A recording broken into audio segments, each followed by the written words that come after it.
নমস্কার বন্ধুরা, মাম্পিস রান্নাঘরে সবাইকে স্বাগত। আজকে আমি হাজির হয়েছি শিমের একটি রেসিপি নিয়ে। এইভাবে শিম বাড়িতে একবার বানিয়ে দেখবেন, গরম গরম ভাতের সাথে খেতে দুর্দান্ত লাগবে। ভালো লেগে থাকলে বন্ধুদের সাথে শেয়ার করে দেবেন। তাহলে দেখে নিন খুব সহজেই খুব তাড়াতাড়ি বাড়িতে কিভাবে আমি এই রেসিপিটি বানিয়ে থাকি।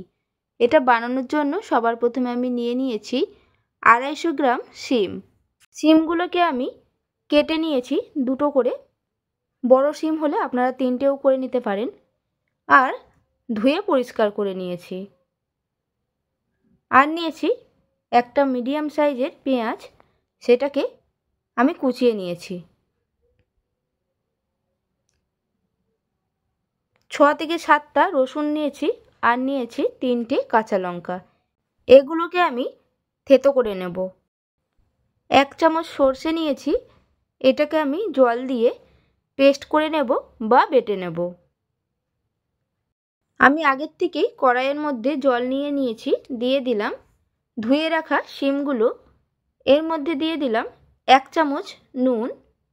চামচের সাহায্যে আমি সব কিছু একসাথে মিশিয়ে নিয়ে এটাকে ঢাকনা আটকে দিয়ে সেদ্ধ হতে দেব 7 থেকে 8 মিনিটের জন্য। অবশ্যই গ্যাসের ফ্লেমটাকে মিডিয়ামে রাখবেন। 7 মিনিট পর আমি ঢাকনাটাকে খুলে নিচ্ছি। দেখুন জলটা অনেকটাই শুকিয়ে গেছে, আর বেশ কিছুটা জল আছে, সেটা আমি রেখে দেব। শিমগুলো আমার মোটামুটি সেদ্ধ হয়ে গেছে। আমি এটাকে নামিয়ে নিলাম। এদিকে কড়াই বসিয়ে কড়াইটাকে গরম করে নিয়ে দিয়ে দিলাম সর্ষের তেল। তেলটা গরম হলে 1/2 চামচ কালো জিরে আর একটা শুকনো লঙ্কা মাঝখান দিয়ে ভেঙে দিয়ে দিলাম। ফোড়নটাকে 15 থেকে 20 সেকেন্ডের মতো হতে দিলাম। এরপর এর মধ্যে দিয়ে দিলাম থেতো করে রাখা কাঁচা লঙ্কা আর রসুন। 10 সেকেন্ডের মতো এটাকে ভেজে নিলাম। ভাজা হয়ে গেলে এর মধ্যে দিয়ে দিলাম কুচিয়ে রাখা পেঁয়াজ।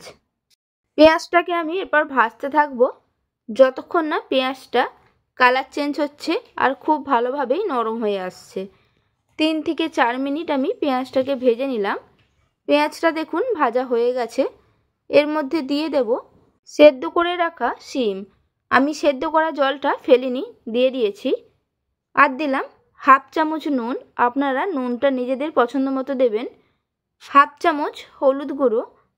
এরপর শিমটাকে আমি সব কিছুর সাথে একসাথে মিশিয়ে নিয়ে ভাজতে থাকবো 3 থেকে 4 মিনিট।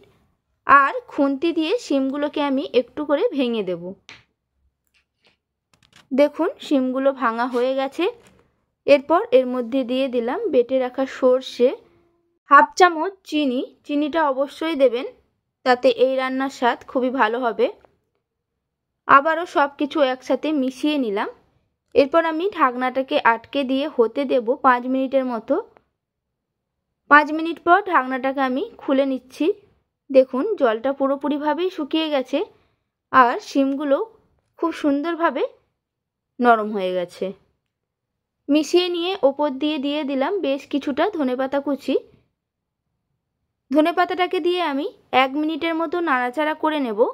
এরপর গ্যাসটাকে বন্ধ করে নেব। রেডি হয়ে গেল আমার আজকের রেসিপি সর্ষে দিয়ে শিম।